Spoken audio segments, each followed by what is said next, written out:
A Russian military convoy 60 kilometres long is bearing down on the Ukrainian capital Kiev, according to newly released satellite images.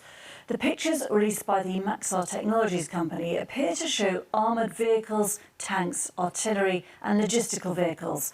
The front of the convoy is said to be less than 30 kilometres from the centre of Kiev. Elsewhere in Ukraine, officials have just confirmed that 70 soldiers were killed in a Russian artillery strike on their military base on Sunday. And the Ukrainian President, Mr. Zelensky, says that the heavy bombardment of Kharkiv, in which dozens of people were reportedly killed, amounts to a war crime. Mark Lebel reports. Under siege, Kharkiv, Ukraine's second largest city,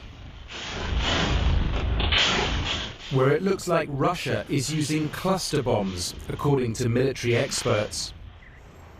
This is a residential area with no military objects. Kharkiv's mayor says shells hit residential buildings, killing innocent civilians, and says 3 children were burned alive in a car. As President Zelensky put it, "This is clearly a war crime.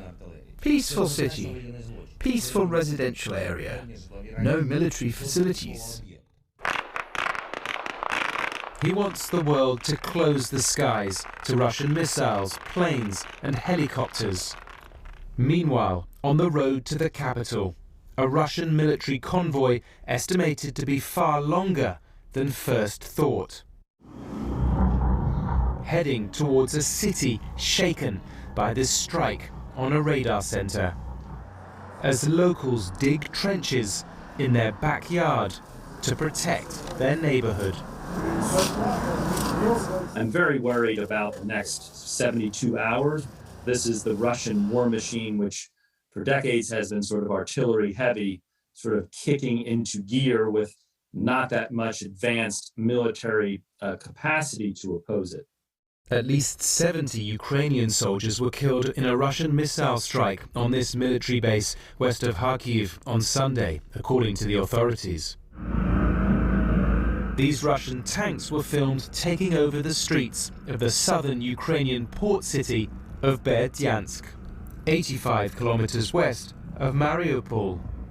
And Ukrainian officials say Russian troops have begun an assault on Kherson, a city in the south, just north of Crimea.